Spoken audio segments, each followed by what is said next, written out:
We're ready to get started for the deep dive. I want to welcome everybody who is joining on the deep dive. Every Monday morning we start the week talking about what's most important in real estate so that we can give you the information you need to be the expert for those that you're working with. My hope is that as Kate and I do these, or other folks here at KCM do these deep dives, that we are able to prepare you so that you can talk about these topics. Whether you're making a video, you're sharing a blog, you're confident in the information that you're sharing. It's the 19th of September, and we're going to talk about prices this morning.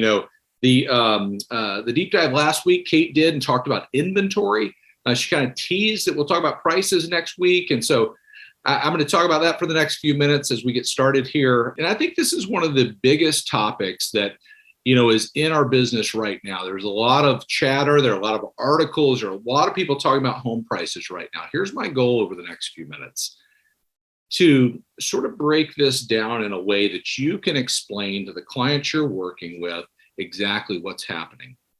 And I'm going to do it in two parts. The first part is I'm going to talk about exactly right where we are and what we're seeing right now.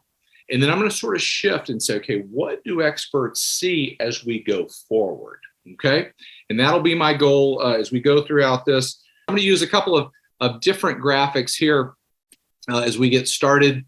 The first one that I will share comes from the S&P Case-Shiller report. This is as of June. And before I get a lot of comments like, David, this is, September, that's June information. This is the most recently published year over year price appreciation information that is available nationally. Okay.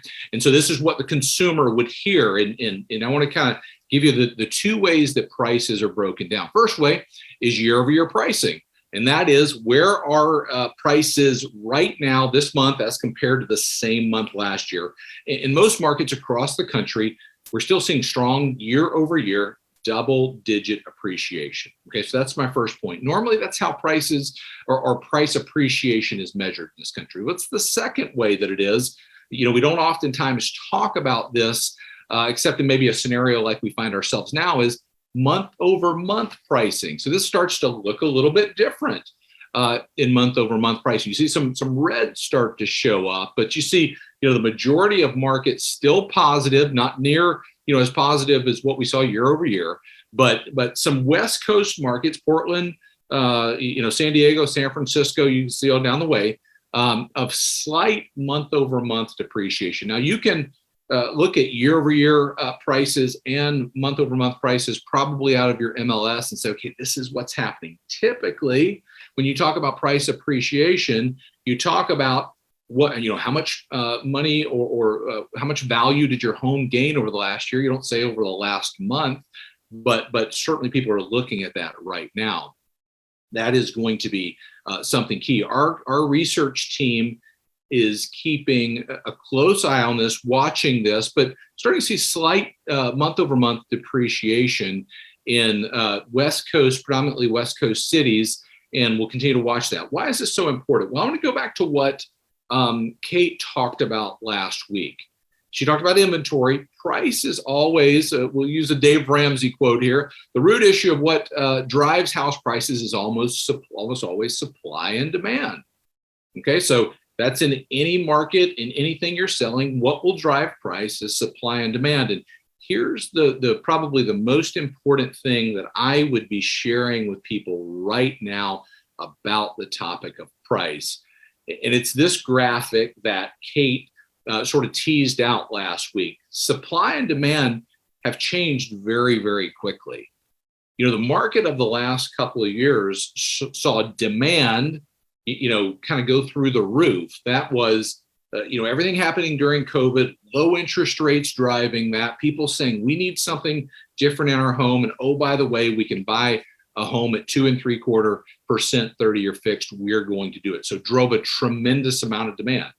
Well, what happened to supply? Supply fell, number of homes on the market fell to an all-time low because of the frenzy in the market. Well, what's happening right now? We're seeing the exact inverse of that. We're seeing demand come down. That's by showings. That's from the latest showing time report, down almost 17% nationally year over year. And then we're seeing active listings grow by almost 27%. So what's the inflection point in real estate? It's this right here. It's sort of this shift in demand and supply. Now, we're certainly not oversupplied in this country. If you've been following the deep dive or KCM, we've done the comparison to, today compared to this time last year to compared to the last couple of years, and we're still undersupplied the number of homes on the market. But we've seen this dramatic shift in supply and demand change very, very quickly. So that's sort of the starting from a place where you can define reality with the clients that you're working with. Okay. So the next question, and I think where we said, hey, we want to start to pivot this is what's ahead for home prices. There have been a lot of articles. I'm going to talk about the Ivy Zellman article that's out there where she's calling for home price depreciation, but what's ahead for home prices? These are a couple of slides that I would have in, on my phone or anywhere that I'm talking to people about what experts are saying relative to national home prices. Now, you're going to need to bring this into your local market and say, what's being forecast for my local market through your local board or your state board of realtors here. So first one we'll cover is what are experts saying about this year? Still almost 11.3%, the average of forecasters in home price appreciation this year. The majority of that appreciation happened in the first half of this year, no doubt. But still positive appreciation for 2022 for home prices. Okay, coming off some record year in 2020 and 2021 where we saw tremendous amount of appreciation in homes across the country, and sort of an unsustainable amount of appreciation. We said, we need this to slow down. Well, we're coming off of that. We've talked extensively about what a decelerating market looks like, but home price forecast, you have it there, 11.3%, the average of all 7 forecasters for this year. So let's start to talk about next year. I mentioned the Ivy Zellman article. Ivy Zellman projects U.S. house prices will fall 4% in 2023, and then another 5% decline in 2024. Now, I want to kind of position this, and we respect Ivy and follow what she puts out, and I'm going to show you how her forecast compares to everyone else here in just a minute. But whenever somebody forecasts like this is what gets all the attention. I'm sure many people in the deep dive, many people have seen this article. Fortune magazine sort of coined her poison ivy. And when somebody says something like this, they get a lot of attention. Well, let's compare this to what others are saying. This is a look at 6 forecasters right here: Fannie, Freddie, Home Price Expectation Survey, MBA, and NAR. Ivy Zellman being the only one that's had this, sort of look at home prices going into next year depreciating. Now, she's the one that gets all the coverage in that versus somebody else saying that. But if you look at the average of all 6 of these forecasters, even including Ivy Zellman, 2.5% appreciation. What have we been saying going forward? We've been saying, there is going to be more normalized appreciation in homes across the country nationally. Now, again, I'm going to encourage you to bring that to your local market and what's happening local. But this is what experts are saying for next year's real estate market. If we continue on this, the percent gain in home prices, this just came out from FHFA. If you go back the last 30 years and you look at how much did home prices appreciate across the country, this is a look at it. The reason I brought this in right here is many people are wondering, should I buy a home right now? And, if you bought a home 30 years ago, you can look at all the price appreciation. You can say, David, I don't know if I would put that in front of my people. Well, here's what I would say. What makes you believe it's going to be any different 30 years from now? Giving the best advice and helping somebody see what homeownership means, certainly financially, is a big, big piece of what we have to do. But these maps are available to all KCM members. You can grab that, look at what the change in home price appreciation has been in the last 30 years, the last 10 years, the last 5 years, and help somebody make the best decision for them and their family as they look forward to to owning a home and making that decision. Because a lot of people questioning that right now when they see a headline saying, Ivy Zellman says home prices are going to depreciate. Gosh, I don't know if I want to get in. I'm afraid of a crash. I'm afraid of what's going to happen. And we need to remind them of what has happened historically and what we believe to be true. If you want to talk about the crash, we'll wrap up on that before I take questions. 3 reasons why prices probably won't crash from Bill McBride. Solid underwriting. We've talked about that from the Mortgage Credit Availability Index. 2, prices tend to be sticky downwards unless there are forced sales. See point 1. So when you have a stronger borrower through solid underwriting, hopefully we don't have forced sales in those situations. Back in 2008, there were forced sales where people literally owed more on their home than what it was worth and they walked. 3, inventory is still historically low. And that is a truth across the country relative to this pricing question, this crash question. That lack of inventory will keep upward pressure on prices as we go through the next couple of years. Last thing I'll mention here before I wrap up, Odetta Cushy said this from First American, Deputy Chief Economist. U.S. households own $41 trillion in owner-occupied real estate. Just over $12 trillion in debt. Remember, over the last year, we went over $10 trillion in U.S. housing debt in this country, and we're all in trouble. That was really kind of the narrative of that. And the remaining $29 trillion equity, the national LTV in the second quarter of 2022 was 29.5%.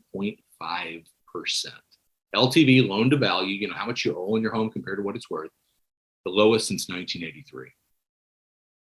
Homeowners had an average of $320,000 in inflation-adjusted equity in their homes in Q2 2022, an all-time high.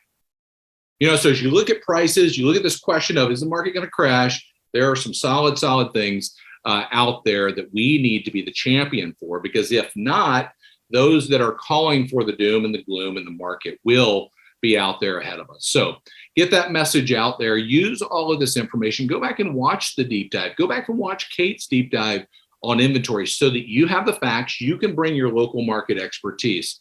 If you missed it, this past week we did the fall housing market update. Is this a slowdown or a housing bubble? If you missed that, we recorded it. You can go to trykcm.com/webinar to watch the replay and get all of that information. So I'm going to pause for just a minute. Jess, is there questions that we have that we want to cover here? Hi, Dave. I did see just one question come through from Robert, who asked, does the rapid supply and demand change mean that the government's interventions to halt inflation are working? It's a good question. Certainly the government, this is all about inflation right now in the economy, and the Fed working to sort of slow down and tamper inflation. I've used that quote from Fed Chairman Powell for quite some time, where he said, if you're looking for a house, or the housing market needs sort of a reset. Now, the Fed does not control interest rates, but they do influence them. And certainly through their work, through the quantitative tightening they're doing, the lack of quantitative easing, all of that, yes, it is having an impact. The thing that I always say is the rise in interest rates has certainly caused that, Robert. It's caused this shift, this inflection point that we're seeing in real estate. So great question. Any other questions there? I'll look here as well. I think that was the only one that I had seen come through. All right. So we'll wrap on that. Use this pricing information to be the educator in your market. Because, like I said, if we're not, somebody else is. And, getting out there with our relevant market opinion about what we believe about prices, about what's going to, come with inventory, is going to be critical in the coming months. So as always, I'm grateful for the investment that you make in watching the deep dive and being here and starting your week this way. Hope you have a great week, and we'll see you back next week. Take care.